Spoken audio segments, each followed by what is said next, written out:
Hello and welcome back to In the Driver's Seat with me, Maddie.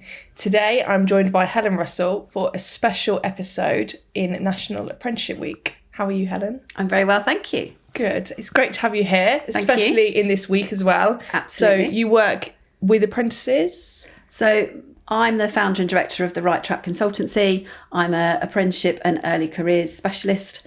I work with businesses to help them build their early careers programs, so apprentices, graduates, placements, interns, etc., or to help them maximise the benefits of the student schemes they're already using. Okay. How long have you been at the Right Track Consultancy? So the Right Track Consultancy is now a year old. It was founded on the 6th of February last year. So yeah, we've got to our first year. But I've been in the sector and worked in apprenticeships for about 17 years now, both in further education, higher education, and then also commercially 5 years for the Mercedes HPP, which was one side of the Formula One team. Oh, amazing. That's awesome. So you've had a bit of an automotive-y sort of background as well. Engineering, automotive, manufacturing, Yeah, that's so interesting. So jumping straight in, what was your very first car? My very first car was a Metro. Okay. It was maroon. I remember it now. And at the time, so this is kind of middle 90s, we put some gold stripes down the side of it, and it just like, you think about it now, you're like, whoa. But yeah, gold stripes kind of down the side of it, and I was so proud. It was my first car, and I was so proud of it, but it hated the rain. Oh no. And I remember even now, like looking at the weather forecast on the telly, thinking, oh, because it's going to rain because the car won't start. So yeah, it was one of those. I loved it, but yeah, it didn't last for long. It got upgraded quite soon. Oh, I bet. I think Grant had a mini Metro as well. That was his first car as well. Yeah, I remember I've listening back to his podcast that he done with you, and him talking about the choke on his car, etc. as well. And I was like, oh my god, you forget about all these things that we used to have that no longer have now. Oh wow. So when you're looking at purchasing a vehicle, what are the three main things that you would say are vital to you?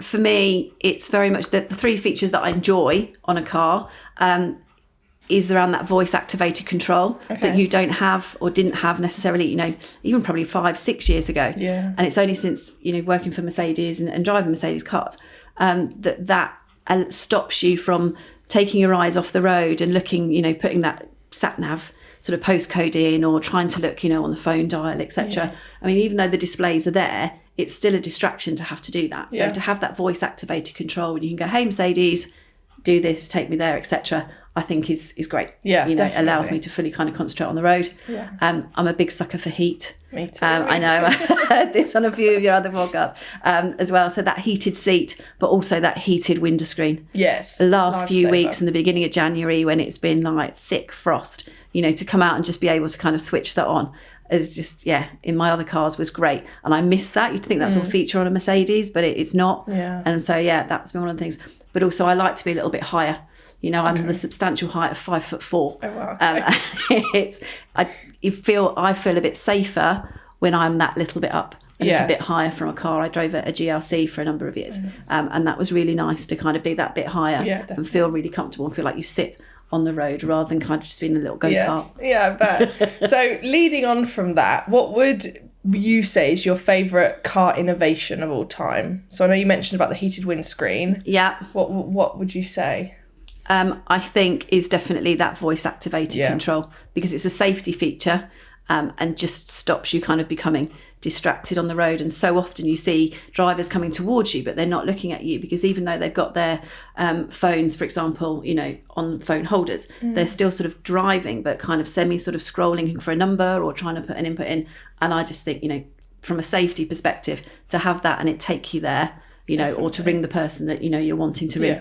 Is key. So I enjoy that. Definitely. So working with Mercedes, were you aware of like the electric vehicles or what sort of things they had on offer there?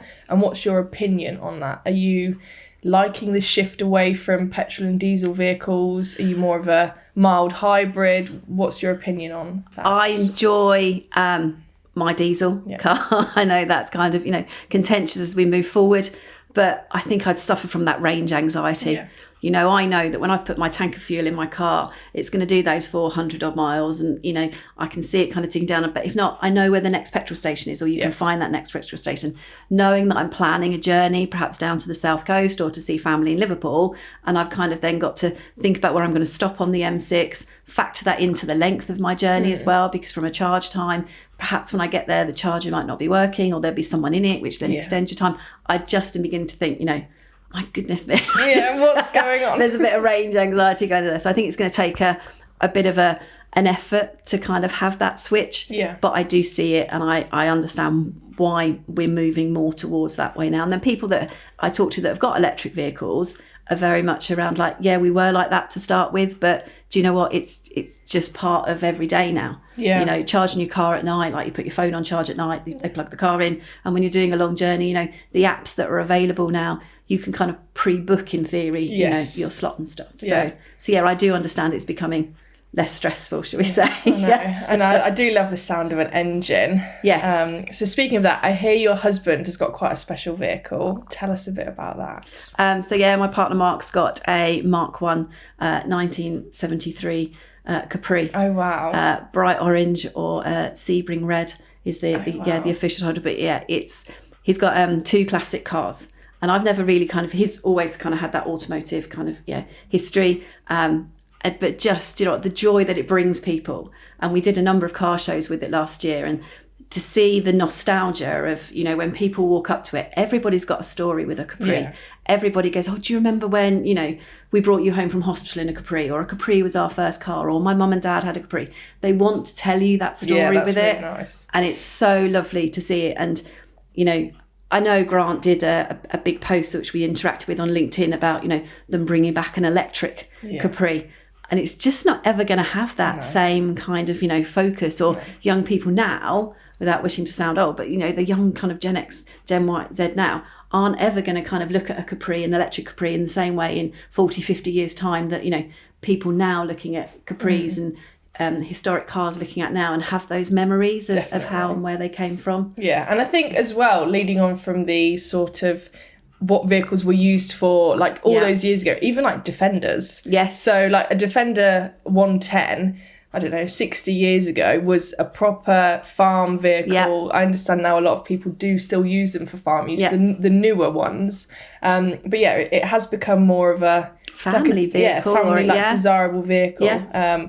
And there's loads on the road at the minute. I actually drove past. I was at Newport Pagnell Services after some networking earlier on in the week, and I drove past the new Capri. I took a picture and I sent it to Grant. I was just like, you will not believe what I've just driven past. So yeah, that was quite funny. So leading on from like the Capri chat, have you driven anywhere quite exotic or quite exciting in there? Not yet, but we're going to Le Mans.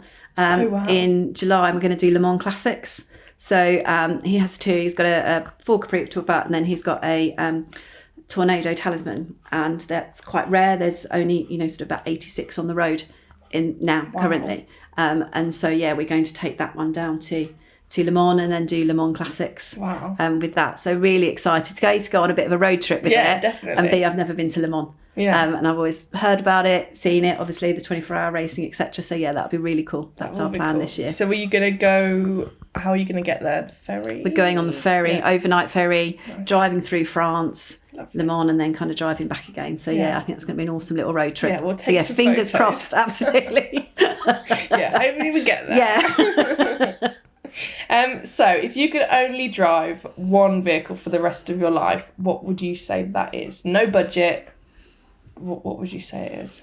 I think It is a really hard question, and I'm quite easily pleased with a car, in a sense of, you know, it's going to take me somewhere as long as it's got those kind of key features that we've talked about.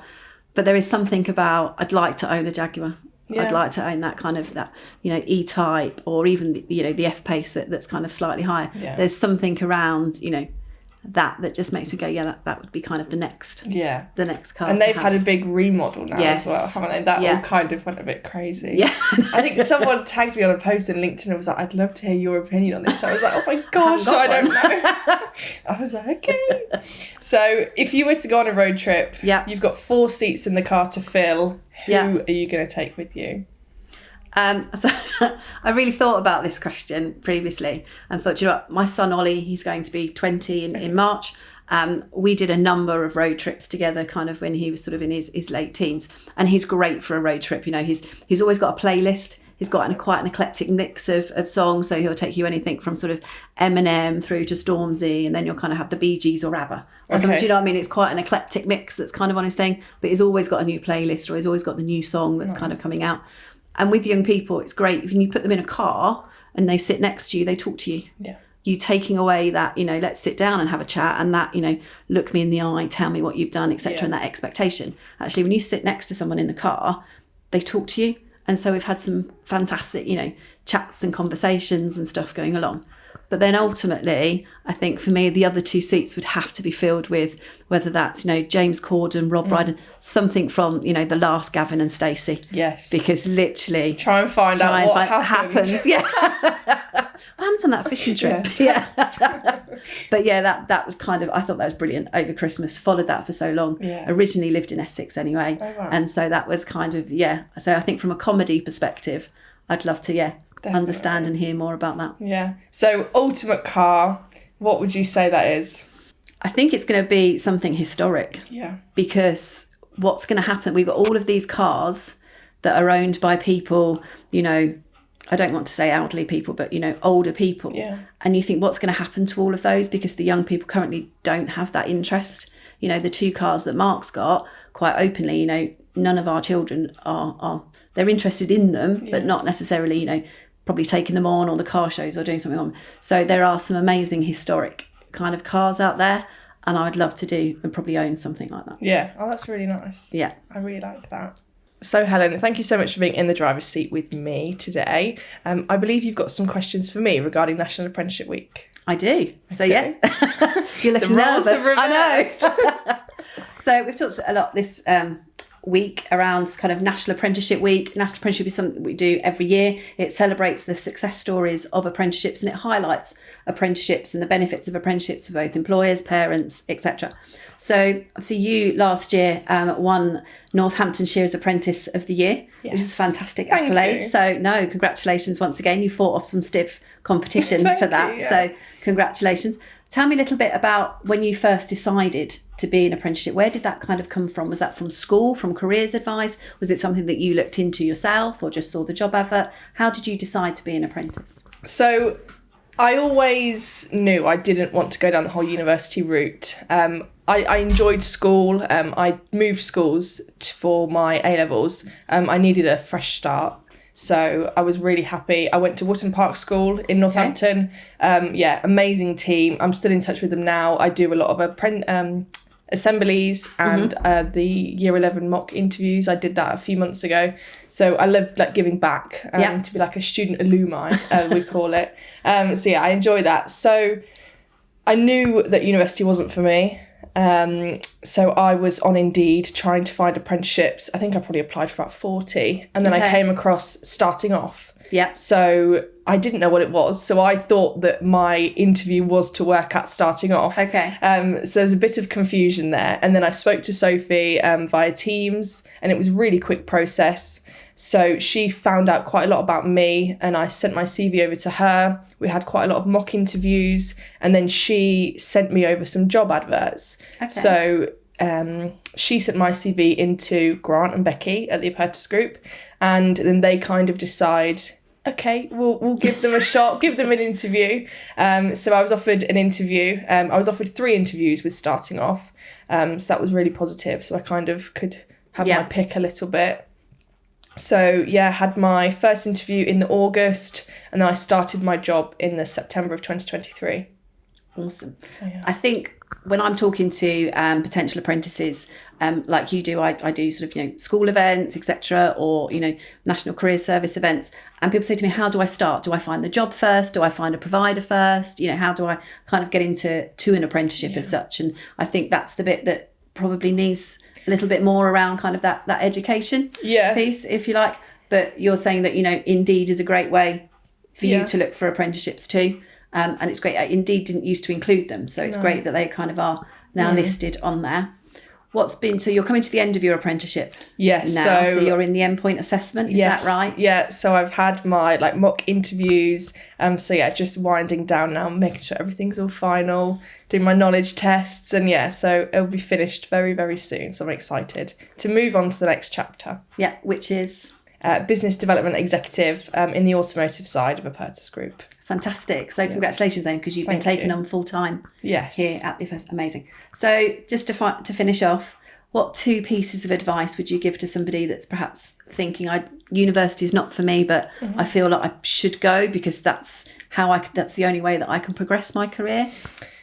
I think if you're still in full-time education, so whether that be at college or doing your A-levels or even year 11, because you can become an apprentice at 16. Yeah. So yeah, use people around you. So whether that's careers advice, get yourself on LinkedIn, because there's so many people on there. I mean, I do quite a lot of stuff on LinkedIn regarding apprenticeships, just advice. Look on your school's website as well, because they put up quite a lot of like careers advice as well. I mean, even silly things like social media nowadays, TikTok, Instagram. There's so much information that you can find on there. But yeah, I definitely say utilise the people around you, and don't be afraid. University isn't the be all and end all. And there's so many options out there as well. I mean, I've always said I feel like I'm going to be 3 or 4 years ahead of my peers, and they've gone to university, and then I've got a huge bank of connections, and I've had 3 years in industry. So yeah, I definitely say those 2. And it's that on-the-job learning, isn't it? That university, whilst it has its merits, it's that on-the-job learning that university doesn't give you. Yeah, exactly. And then you're able to contextualise that learning that you've got. I think it's different if you're doing like a sandwich year. Yes, so where you have like a year in placement, because then you understand sort of like the corporate world or whatever field you'll go into, potentially with the degree that you're doing. So I think that's a bit different. But if it's just a normal, business course at university, there's so many different options out there. Just try and be aware as you can be. Do what's right for you. Yeah. And follow your gut. Don't be afraid. Awesome. Thank you very much. Thank you.